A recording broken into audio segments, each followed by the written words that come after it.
Andrew Yang, welcome to Firing Line. Oh, it's great to be here. Thanks for having me. So when you decided you would run for president, did you ever imagine you would be ahead of people like Senator Cory Booker and Beto O'Rourke? Well, when I decided to do this, I'm not sure Beto was famous yet. But I was confident that if I made my case to the American people that we would do very well. And so I'm probably less surprised to be here than some observers. So you're a thinker, and when you go to your website, you have more than 100 policy proposals. Yes. Everything from make Election Day a holiday to the penny makes no sense. Yeah, it doesn't. But your signature policy is the Freedom Dividend. You reminded people in the last debate what the Freedom Dividend was by telling them that you were going to give $1,000 away. Let's take a look. It's time to trust ourselves more than our politicians. That's why I'm going to do something unprecedented tonight. My campaign will now give a Freedom Dividend of $1,000 a month for an entire year to 10 American families, someone watching this at home right now. This is how we will get our country working for us again, the American people. All right, so explain in more detail what exactly it is that you're proposing. I'm proposing what has traditionally been called a universal basic income, which I've rebranded the Freedom Dividend, of $1,000 a month for every American adult starting at age 18. Mm-hmm. And this seems dramatic, but if you look at our nation's history, it's actually a very American idea. It was an idea, you point out, Thomas Paine Yes. had supported. Martin Luther King in the 60s. It passed the U.S. House of Representatives, a version of it under Richard Nixon in 1971. It was called the Family Assistance Plan. Which had been supported by Milton Friedman. Yes, and 1,000 economists signed a study saying this would be tremendous for our economy. And Alaska has had a dividend in place for almost 40 years, where everyone in Alaska gets between $1,000 and $2,000 in oil money every year. So if you're a family of four, you might get $8,000. And what I'm saying to the American people is that what oil is to Alaska, technology is to America, and that we can easily afford a $1,000 dividend for every American adult out of technology money. Our data right now is worth more than oil. And no one watching this remembers getting their data check in the mail, and no one watching this is going to see any of the benefit of artificial intelligence doing all this work. How'd you pick $1,000? The poverty line in the U.S. is about $12,800 a year, and so $1,000 a month is enough to make a huge difference in the lives of tens of millions of Americans, but it's not enough so that everyone's sitting pretty. Okay, so I want to go brass tacks and figure out exactly how you're going to do this, but first let's talk about why you're doing it. The reason you're doing that is because you're concerned about the future of the United States economy because of automation and artificial intelligence. I'm concerned about the future and the present, where if you look at what happened in 2016, Donald Trump is our president, and he won because we'd automated away 4 million manufacturing jobs in Michigan, Ohio, Pennsylvania, Wisconsin, Iowa, all the swing states he needed to win. And if you go to those communities, as I have, you see that many of them have never recovered from what happened to those manufacturing jobs. So that's the biggest victim of automation to date. But now you see the exact same forces eliminating hundreds of thousands of retail jobs as 30% of stores and malls close. Fast food workers are being replaced by self-serve kiosks. And soon it will get to call centers and truck drivers and limo drivers. And so these are the most common jobs in the country. None of this is speculative anymore. I'm concerned about the future, yes, but I'm equally concerned about our present. There have, for many, many years, been concerns that technology and modernization will displace people permanently from the workplace, right? I mean, this is the argument of the Luddites. This is the argument about the horse and buggy and where all the stable boy is going to go when you have the car. Are the robots really coming for us? Or is this just a transitional moment in our economy where, in the end, we'll have just as many jobs, if not more? They'll just look dramatically different. There are new jobs being created all the time, and there are many new jobs that will be created by this fourth industrial revolution. The problem is that the new jobs will tend to be for different people with different skill sets in different places than the jobs that are being lost. And so if you're a trucker in Nebraska and you lose your job, are you going to move to Seattle and become a web designer? No, you're not.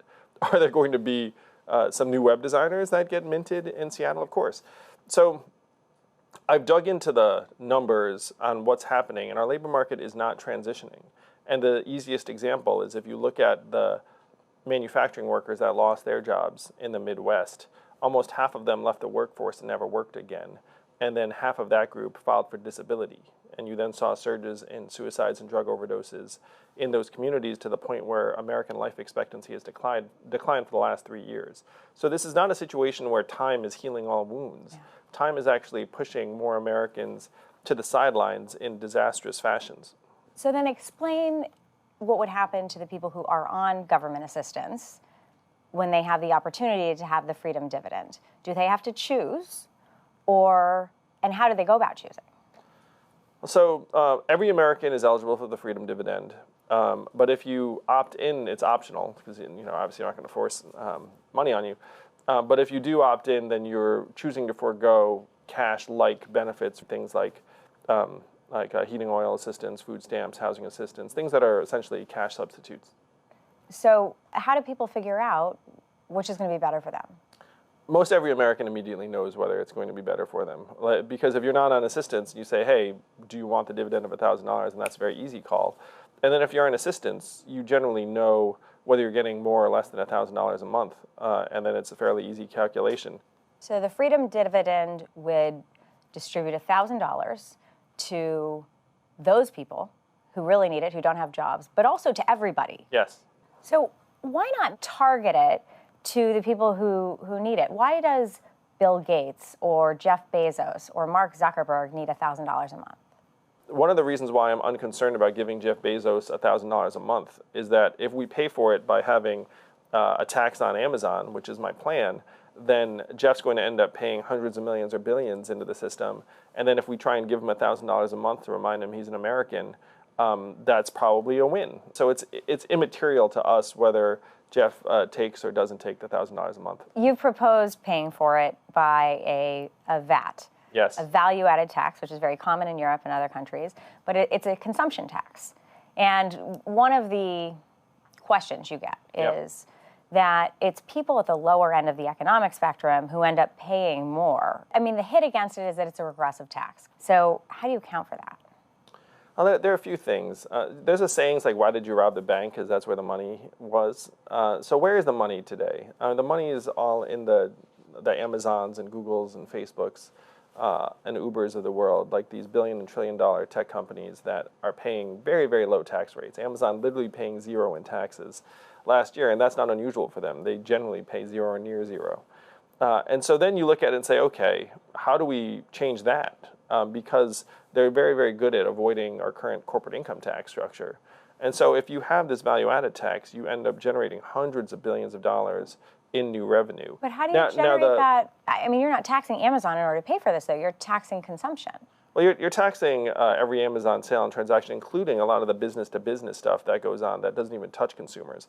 But and in the absence of the dividend, it is true that people's prices might go up a smidgen. But in this case, we're going to increase the buying power of like 94% of Americans by delivering this dividend into their hands. And how do you, more broadly on a macro sense, prevent inflation? Because everybody knows there's more money because everybody knows everybody's got $12,000 extra dollars.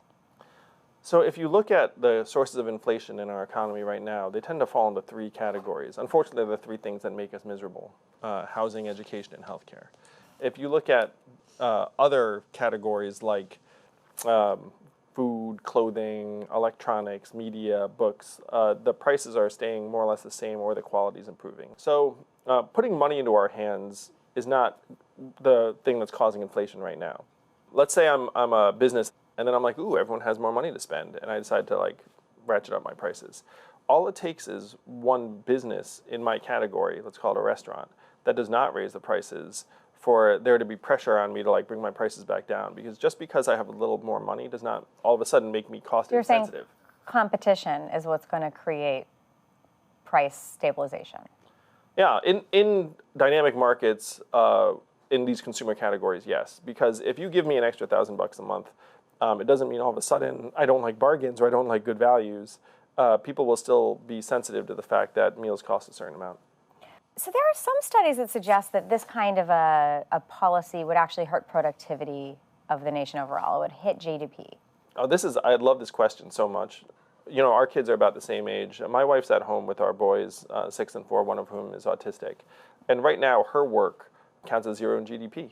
Except I think most people watching this would agree that her work is among the most vital and difficult work that's being done, and it's immensely valuable. If she were to go to, let's say, to work and become a management consultant, that would be great for GDP, but you know, but I would suggest that might not necessarily be good for society. And so, to me, looking at GDP as your measuring stick is actually one of the things that's getting us into trouble right now, where you have something like self-driving trucks will be great for GDP, but they're going to be very bad for the 3.5 million Americans who drive trucks for a living, or the 7 million who work in truck stops, motels, and diners. So we should replace GDP with measurements like childhood education and success rates, mental health and freedom from substance abuse, our own health and wellness, environmental quality. GDP is almost 100 years old and is driving us off a cliff. So GDP needs to be modernized, right? Yes, it needs to be that's able. Exactly right. If we persist in following GDP and these capital efficiency measures, we're going to turn on each other. We're going to wind up following them off a cliff because we can't win. We're in a race we cannot win. Our only way out is to change the race to one that optimizes for our own well-being, our own society, our kids' success, our environmental quality. If we change the race to something that we can all actually participate in, then there are massive opportunities. There's an alternate world where we're celebrating the liberation of hundreds of thousands of truck drivers from a job that's frankly brutally punishing and demanding. It takes them away from their kids, and that they're high-fiving saying, hey, I don't have to drive a truck anymore. I'm going to do these other things. Instead of that world, we're in a world where truckers are going to be protesting the automation of their job next month in Washington, D.C. This idea of universal basic income, which has, by the way, been supported by people on the right and on the left, and despised by people on the right and the left as well. I mean, one of the hits from the right is there's something about having a vocation. There's something about working. In your book, you do write that some people might work less as a result of a freedom dividend. In your book, you call it UBI. It was before your clever rebranding. But let me just read to you from it. You say, to the extent that people spend less time working, they tend to be young mothers and teenagers whom we might not mind working a little less if they're taking care of their kids or going to school. What about other people who aren't returning to the workforce besides mothers? What is the answer, ultimately, to reigniting the workforce so that there are more jobs? This is the central challenge of our time. And again, to me, Margaret, Donald Trump is a symptom of this fourth industrial revolution. And Americans need to understand it's certainly not immigrants. It's technology that's causing these disruptions.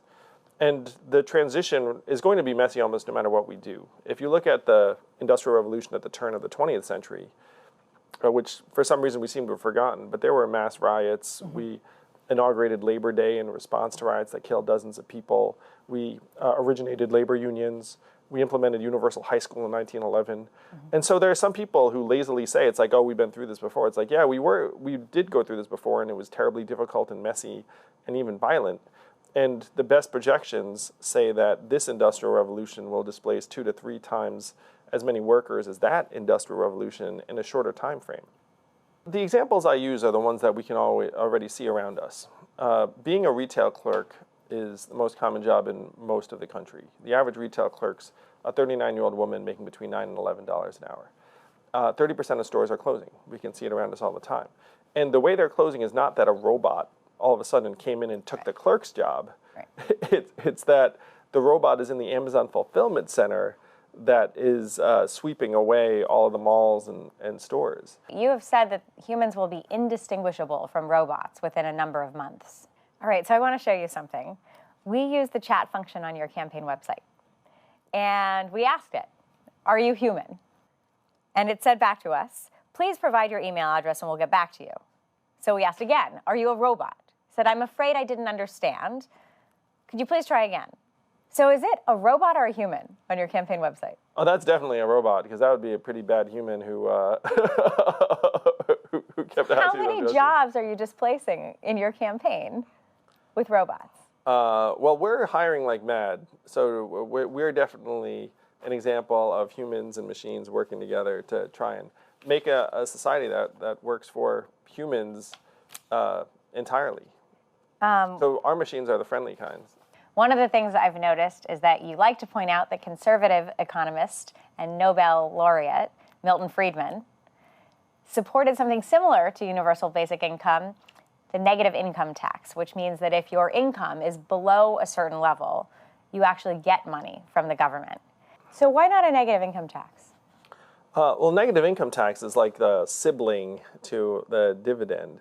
And so if we came out with a negative income tax, I would be thrilled. I prefer a dividend to a negative income tax because of some of the administrative and reporting and the timing of payments issues. Your argument is it's more efficient. It goes directly to individuals who need it. Yeah, it gets rid of all these both reporting requirements and the incentives to say you make less money. Because if you had a negative income tax, I have a feeling you'd have all these people, mysteriously finding that they made below whatever the threshold was. Milton Friedman was a guest on Firing Line, which was a program that William F. Buckley Jr. hosted for 33 years, from 1966 to 1999. And William F. Buckley was on this program talking exactly about that idea. And you even tweeted a clip to that link. You may not know that. It could have been a robot from your campaign offices. Let's take a look at what Milton Friedman had to say about universal basic income and negative income tax. Would you insist that you would not endorse the negative income tax unless it were agreed that a whole lot of other existing programs be repealed as part of the same reform? Well, I would be definitely opposed to a negative income tax which was simply piled on top of our present welfare program. Now, as a long-run matter, I would hope that as we saw that this solved that problem, we could eliminate a lot of the other bad programs that we have, such as minimum wages, such as agricultural subsidies, such as urban renewal, such as public housing, and so on, all of which are programs intended to help the poor, but which hurt the poor. And I think that if we could really handle the problem of poverty by this one general measure, maybe we could get rid of some of these others. Another sort of version of the universal basic income is that it should just eliminate all of the social welfare programs that exist already, partly for these efficiencies, right? If we got rid of all of Social Security and all of the Social Security disability payments and the food stamps, TANF, that actually you would have a high degree of savings by eliminating the administrative costs of those programs. And that would actually help pay for something like the Freedom Dividend. Why are you not in favor of that? The last thing you want to do is pull the rug out from people, from under people.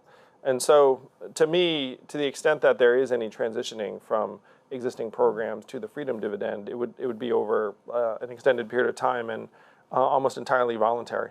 Look, you were getting at something a second ago, which I want to just return to briefly. Sure. Which is this idea that there's a kind of capitalism that's going to be more inclusive, that is going to be able to modernize for this fourth industrial revolution. You call it industrial revolution, technological revolution. Yeah, that's right. You refer to something called human capitalism. What is human capitalism?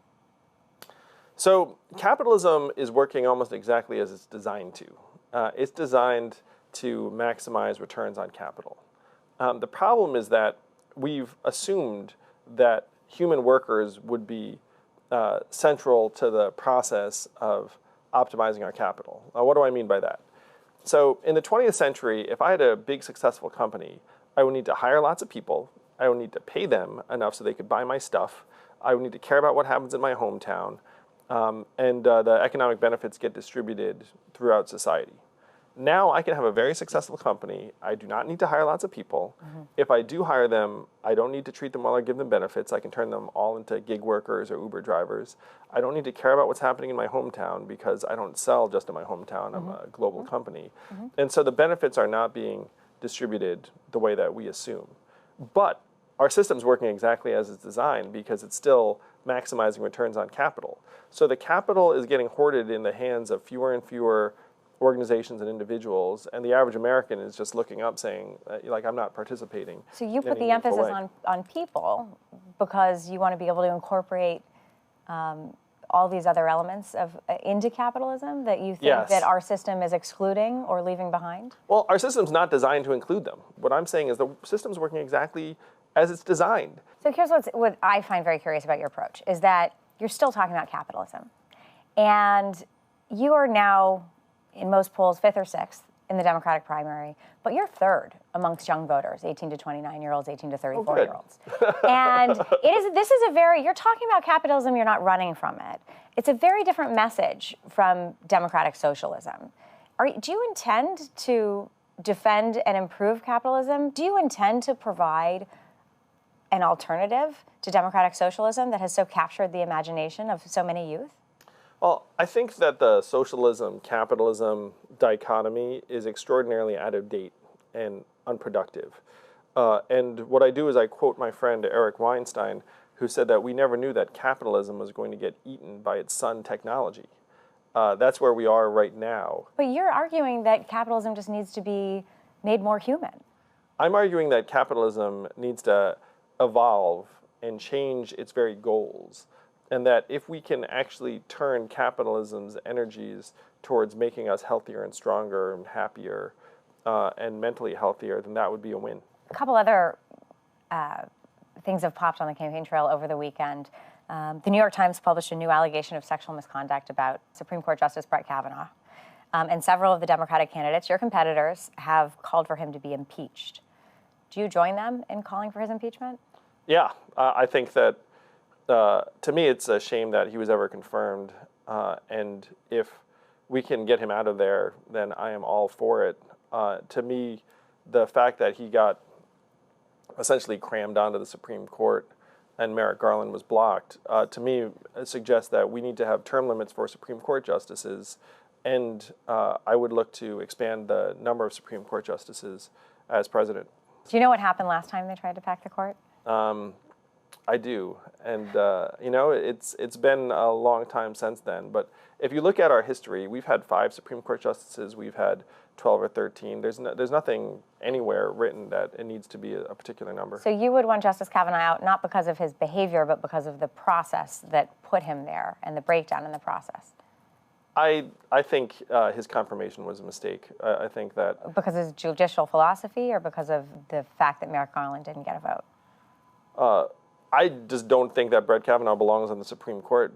There's no entitlement to be a Supreme Court justice. It's a job interview, and it's one of the most important job interviews in our country. And so if you have very, very clear question marks at a minimum about a person's character, you wouldn't give them that high-impact a job. But he was confirmed through a normal process. You know, to me, that process still was relatively hasty. There was this sort of hurry-up investigation that clearly was not terribly thorough.